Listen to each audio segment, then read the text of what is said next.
안녕하세요. 노성TV 원덕입니다. 오늘은 주 52시간 근로 시간제 시행과 관련해서 이야기를 나눠볼까 합니다. 오늘 이야기를 같이 나눌 분은 윤기설 좋은 일자리 연구소 소장입니다. 안녕하십니까? 안녕하세요. 안녕하세요. 예. 2018년 7월부터 우리나라가 주 52시간 근로시간제를 시행하고 있는데 중소기업은 시행이 유행되어 있었죠. 그렇죠. 그러다가 이제 내년 1월 1일부터 또 순차적으로 시행해 나갈 건데 유예를 했다는 것은 이게 아마 이제 부작용이 상당히 있기 때문에 유예를 했을 건데 이제 시행을 앞두고 어떤 상당히 문제가 있겠죠. 아무래도 이제 우리나라가 이제 장시간 노동, 장시간 근로를 이제 해온 거는 사실이고 OECD 국가 중에서도 이제 두 번째로 긴 이제 장시간 노동을 해왔었는데 이게 이제 우리나라 문제만이 아니고 동양에 있는 국가들, 아시아 국가들은 이 싱가포르라든가 그 홍콩이라든가 이런 나라들은 이제 우리나라보다 좀 근로가 아직도 좀 근로 시간이 길고 실제로 실근로 시간이 더 길게 실근로 시간이 더 길입니다. 이러다 보니까는 이제 이 아시아 국가들이 어떤 근면 정신 이런 게 좀 있는 것 같습니다. 그러다 보니까 일본 같은 데도 제조업 같은 데는 우리보다 이제 우리랑 거의 이제 이렇게 큰 차이가 나지 않는 우리보다 물론 약간 이제 적긴 적지만 그래서 지금까지는 이제 지금 1년간 이제 유예가 됐지 않습니까? 근로 시간이.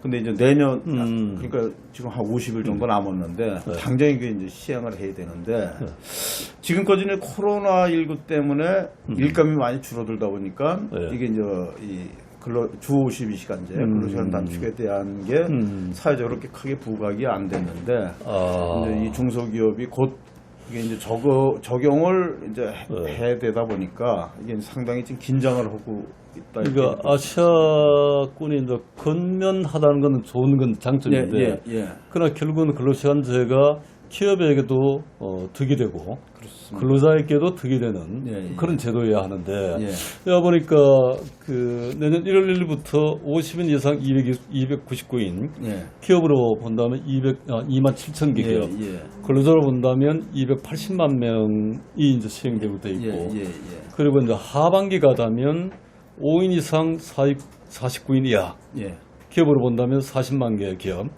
근로자를 본다면 약 한 470만 명의 근로자가 적용이 되게 되는데 주 52시간 근로제가 시행이 되면 기업으로 본다면 43만 여개 기업이 되는데 이들 기업에게 어떤 영향이 갈까요?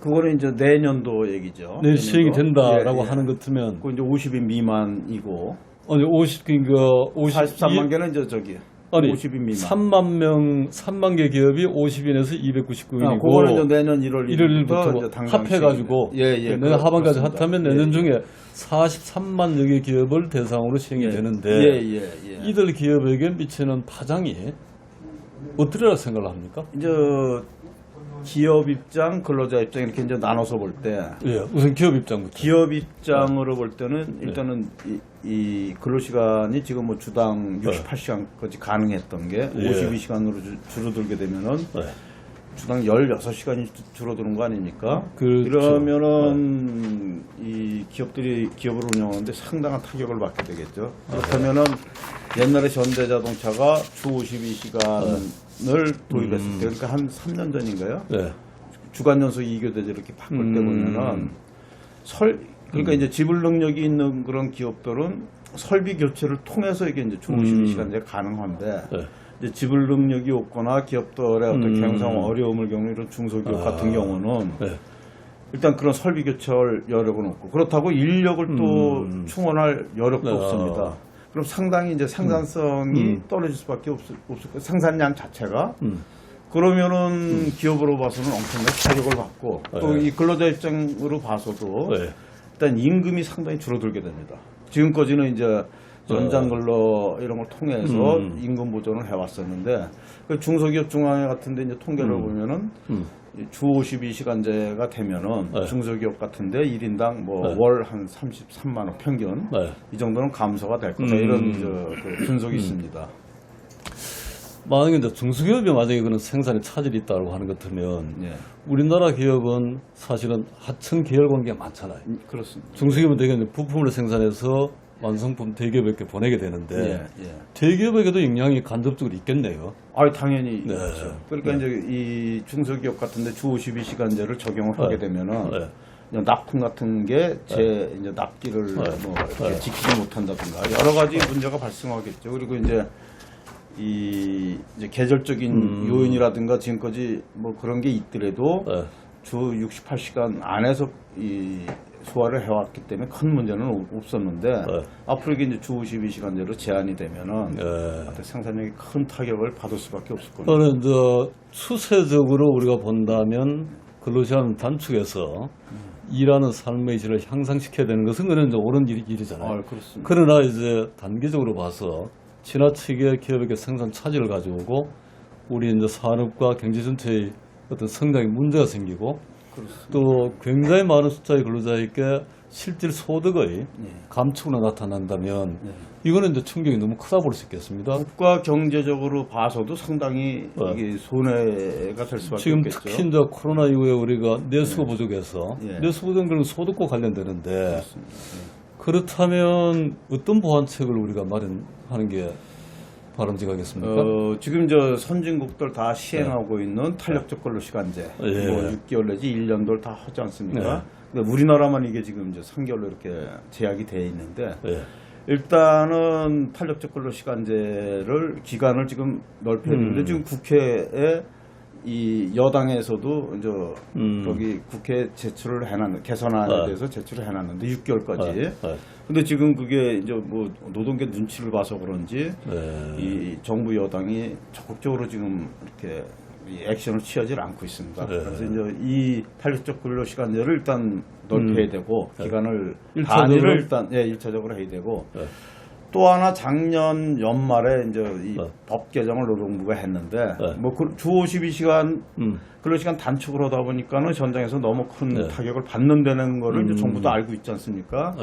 그래서 이제 특별 연장 근로라고 이거를 더 확대를 시키는 거죠. 그러니까 이 요건을 옛날에는 재난재해가 있을 때만 특별 연장 근로를 할 수 있다라고 돼 있었는데 작년에 법 개정을 하면서 이 물량이 폭증할 때도 할 수 있게끔 그걸 해놨습니다. 그런데 그렇게 되면은 주 52시간 플러스 12시간을 더 할 수 있습니다. 그러면 그게 64시간 아닙니까? 그러면 어느 정도 이게 이제 소화가 되는데 물량이 밀려드는 물량을.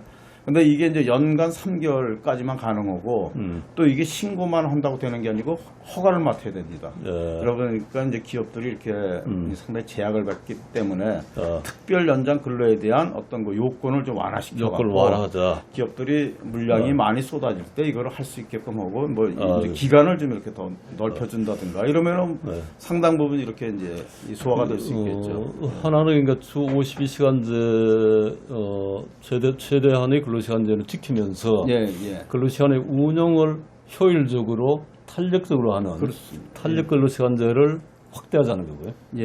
단 하나는 생산 물량이 많을 때 불가피하게 특별 연장 근로시간제를 해서 주 12시간까지 더 넓혀야죠. 근로시간을 할 수 있도록 하자. 그리고 그 요건을 좀 완화하자. 완화해야 됩니다. 그 생각해보면 일본이 우리보다 아무래도 산업화 역사가 좀 빠르고 일본도 과거에 장시간 근로자 국가였고 과로사가 일본의 근로시간 제도는 어떠했고 어떻게 이런 걸 말하자면 대응해 왔다라고 생각하십니까?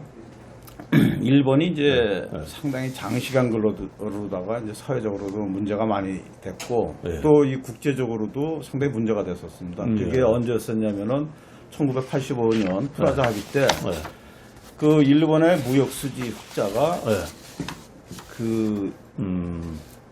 이 뭡니까 그 소셜 덤핑 그러니까 레이버 덤핑 그 장시간 노동에 의해서 너희들 수익을 많이 얻으니 이 일본은 엔화 가치를 높일 뿐만 아니고 근로시간도 낮추라라고 미국에서 압력을 가한 겁니다. 그래갖고 그때 그 당시에 1985년이죠. 그 당시에 이제 일본에서 이 마에가와라고 이제 일본은행 총재했던 분을 그 근로시간 단축위원회로 구성을 해갖고 그분이 이제 위원장을 맡아갖고 근로시간은 1987년서부터 그 이제 안을 만들어서 1988년부터 10년 동안 그러니까 1998년까지죠. 10년 동안 주당 48시간인 근로시간을 40시간으로 그러니까 법정 근로시간을 이제 8시간을 줄인 거죠. 그래서 이제 일본의 근로시간이 좀 줄긴 줄었는데 근데 그렇게 크게 줄지는 않았습니다. 그게 왜 그러냐면은 연장 근로 실근로 시간이 그렇게 크게 줄지는 않았습니다. 그게 왜 그러냐면은 이제 노사가 합의를 하면은 연장 근로를 이 무제한으로 할 수 있게끔 하는 그런 조항이 이제 일본의 그 노동기준법에 보면은 36조라고 있습니다. 그래서 그 조항에 의해서 노사가 합의할 경우에 주당 무슨 뭐 한 80시간도 하고 70시간도 하고 이러한 조항이 있었기 때문에 그 전체 그 실근로 시간에는 큰 영향을 미치지 그러면 못했습니다. 법정 기준 근로 시간을 단축을 했는데 초과 근로 시간이 늘어나서 실근로 시간은 그렇게 많이 단축이 안 됐다는 거니? 근데 이제 일본이 이게 이제 이 과로사 문제라든가 이런 게 사회적으로 문제가 되니까 계속 그 이제 언론이라든가 이런 데서 문제를 제기하니까 작년에 그 노동 시간 개혁을 한 거죠. 재작년이죠. 재작년. 그때 보면은 지금까지는 노사가 합의하면은 무제한으로 할 수 있던 연장 근로를 작년에 월 100시간까지 이거 제한을 해놨습니다. 노사가 합의하더라도 100시간 이상을 하지 말아라. 그러면 100시간 정도면 어느 정도입니까? 우리나라가 지금 주당 12시간이니까 주당 25시간 월로 환산하면 한 52시간 정도 되거든요. 그러면은 일본이 우리보다 한 2배나 이상은 지금 아직도 허용하고 있는 거죠. 그러니까 일본은 우리가 진짜 법정 기준 근로 시간은 단축을 했어도 그 생산 물량이 많을 때는 초과 근로를 보다 탄력적으로 할 수 있도록 하고 그 요건도 대단히 완화했고 지금 이제 그걸 강화했는데도 불구하고 그 강화치가 우리나라보다 그래도 상당히 이제 이 탄력적으로 이렇게 운용을 하고 있는 거죠. 그래서 이제 그 일본이 근로시간에 대한 그 인식이 우리나라랑 많이 틀린 게 제가 이제 그 일본의 후생노동성을 2014년인가 때 이제 방문한 적이 있었는데 그때 이제 그 근로시간 담당자의 얘기입니다. 그때 이제 조사관이라는 직함을 갖고 있었는데 일본은 왜 근로시간 단축에 대해서 근로시간 이 오버타임에 대해서 이렇게 이 제재를 가하지 않냐라고 이제 질문을 했더니 그 공무원 얘기가 기업들의 생산성을 오히려 정부가 지원을 해주고 도와줘야지 왜 이거를 강제적으로 이렇게 이 페널티를 매기고 그러냐. 그건 말이 안 된다. 그러면서 그렇지만은 근로시간 단축에 대한 그 사회적 분위기는 전반적으로 이 공감대가 있기 때문에 일본 정부도 나서서 이 근로시간이 단축되도록 공공 부분을 이 선도로 해서 이제 분위기를 이렇게 확산시켜 나가고 있다. 이런 얘기를 이제 하는 걸 들었습니다. 그래서 우리랑 일본은 이제 우리는 정치권에서 어떻게 하면 이거를 좀 정치적으로 이제 제가 느끼기에 그렇습니다. 정치적으로 이걸 이 국민들한테 이렇게 좀 액션 이렇게 보여주려고 그러는 그러한 거 아닌가라는 이제 이런 그 인상이 짙게 이렇게 느끼게 되는데 일본은 이제 그런 게 아니고 실질적으로 일본도 이제 사실은 생산성이 미국이나 독일이나 이런 선진국에 비해서 좀 낮은 편이거든요. 우리가 노동 생산성이 미국이나 독일 이런 데 비해서 이제 거의 한 절반 정도 됩니다. 또 한 미국이나 일본 독일 같은 나라에 비해서 한 50, 한 4%, 뭐 7% 정도 되는데 일본에 비해서는 한 80 몇 프로. 그러니까 뭐 일본하고는 큰 차이는 없지만 그만큼 이제 일본도 노동 생산성이 상당히 낮은 편이죠. 이러다 보니까 일본이 그거를 이제 만회하기 위해서 장시간 노동을 통해서 이거를 많이 하려고 그렇게 하는 거 아닌가. 근데 우리는 지금 생산성도 낮은데도 불구하고 이런 거는 전혀 감안하지 않고 정치권이 뭐 저녁이 있는 삶이니 뭐니 뭐 일가족 양립이지 이런 것만 너무 이렇게 이제 내세우면서 근로시간 단축에 나서는 거 아닌가 이런. 그러나 이제 뭐 근로자 입장에서 본다면 가나면 근로시간을 단축해서 일과 뭐 가족과의 어떤 뭐 편안한 삶을 양립하는 게 사실은 바라는 바 아니겠습니까? 그렇죠. 다만 이제 그게 조건이 근로자에게는 안정적인 일자리가 있어야 가능한 거니까 일자리가 유지되려면 기업이 생산 물량이 있어야 되고 그렇습니다. 그걸 생산적으로 잘 처리해 나가야 되고 예.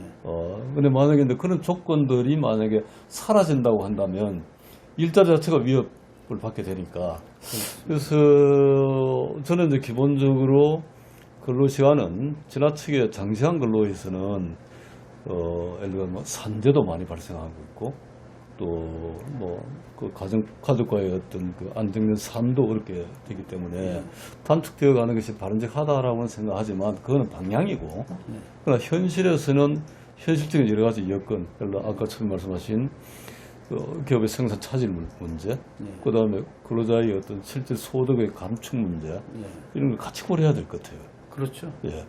이거를 이제 같이 병행해 나가는 그런 어떤 그 묘한 합리적 대안 또는 단계적인 대안 이런 걸 우리가 같이 말해 이제 나가야 저는 그 근로시간 단축에 대해서 이렇게 생각을 할 때마다 느끼는 건데 우리 정부나 정치권이 근로시간 단축의 어떤 방향, 철학 이런 게 뭔가가 좀 궁금하거든요. 그러니까는 우리나라가 이제 OECD 전체 평균에 비해서 좀 뒤떨어진다. OECD 국가 중에서도 뒤에서 두 번째로 길다. 아니 이제 장시간 근로 두 번째로 장시간 근로를 한다. 그러면은 우리나라의 지금 근로시간 단축의 어떤 정책 방향이 이 OECD 국가의 한 중간 정도를 가서 이렇게 외부적으로 볼 때 한국은 장시간 근로 국가가 아니라는 그러한 거를 의식하는 외국을 의식해서 그렇게 하는 건지 또 하나는 어떤 그 이제 우리 그 국민들의 어떤 삶의 질 이런 거를 위해서 하는 건지 이런 게 이제 명확하지 않다 보니까는 좀 정책도 좀 이렇게 뭐 이렇게 확실한 이런 좀 일관성 있거나 이런 정도의 차이는 있지만 뭐 두 가지 다 고려 뭐될 수 있지 않겠습니까? 그렇게 이제 볼 수도 있지만 그렇다면은 이제 전체 평균 근로 시간을 따진다면은 일본처럼 단시간 근로자들 파트타이머들의 어떤 비중을 높인다든가 뭐 이러면은 전체적인 근로 시간이 줄어들 거 아닙니까? 일본이 지금 단시간 근로자들의 비중이 한 20, 한 2, 3% 정도 되는 걸로 알고 있는데 우리나라 한 10% 정도 되지 않습니까? 이것만 해도 이제 엄청나게 이제 차이가 있고 그리고 일본 같은데 그 제조업 근로자들의 그 연간 그 평균 근로 시간이 한 2,100시간 정도 됩니다. 그 우리나라 이 제조업 근로자들과의 그 이 격차가 그렇게 크질 않습니다. 일본이 이제 연간 1,700시간대로 이 OECD 국가 한 평균 정도 됩니다. 중간 정도. 근데 우리나라는 이제 2,100시간, 2,000 뭐 50시간 이 정도 돼서 약간 우리가 이제 길긴 길지만은 그래서 이 정부가 그런 거를 좀 고려를 할 때 정책 방향을 명확히 해서 그렇다면은 꼭 중간에 가야 되는데 이게 왜 가야 되는지 이런 부분도 좀 명확하지 않습니다. 지금 우리나라가 주 5일제로 이 바뀌면서 근로시간이 상당히 많이 줄어왔습니다. 뭐 한 2000년대 초까지만 해도 맞습니다. 한 2,500시간, 뭐 400시간 그렇게 되다가 지금 뭐 2000대 시간 초반에 왔는데 서서히 가도 이제 앞으로도 계속 이게 줄어들 수밖에 없습니다. 그래서 이런 부분은 정부나 정치권이 너무 이렇게 조바심을 갖고 성급하게 할 게 아니고 국가 경제 상황이라든가 이런 거를 좀 같이 감안해서 하는 게 좀 어떨까. 아까 말씀하셨듯이 사실은 우리나라는 비정규 근로자 가운데 시간제 근로자의 비중이 OECD 국가 가운데서는 가장 낮은 나라의 하나이기 때문에 이게 아마 1인당 근로 시간을 길게 나오는 굉장히 중요한 요인 중에 하나라고 볼 수 있겠죠. 그래서 이 고용 형태의 다양화 또는 뭐 근로자가 선택할 수 있는 고용 형태의 다양화 이런 쪽도 우리가 고려를 해봐야 될 것 같고 그렇습니다. 지금 4차 산업혁명이 이제 계속 확산되고 있는데 앞으로는 이제 이 고용의 어떤 이 비전용 근로자들이 상당히 많이 늘어날 건데 지금 정부의 정책은 오히려 여기에 맞추지 않고 오히려 뒤로 가는 그런 정책을 펼치는 거 아닌가. 그래서 이게 좀 약간 우려가 되고 있고 우리 원장님이 생각해도 그렇지 않습니까? 이제 뭐 마무리를 하자면 근로시간 단축은 우리가 불가피하게 이제 지향해 나갈 그런 방향이지만 이게 지나치게 기업에게 또는 근로자에게 뭐 생산이든 소득이든 그 손실이 가지 않도록 단계적이고 합리적으로 그리고 보완 대책을 마련해 가면서 그렇게 해 나가야 되지 않겠나 이런 생각을 합니다. 그리고 이제 요 하나 좀 예. 말씀드리고 싶은 거는 예.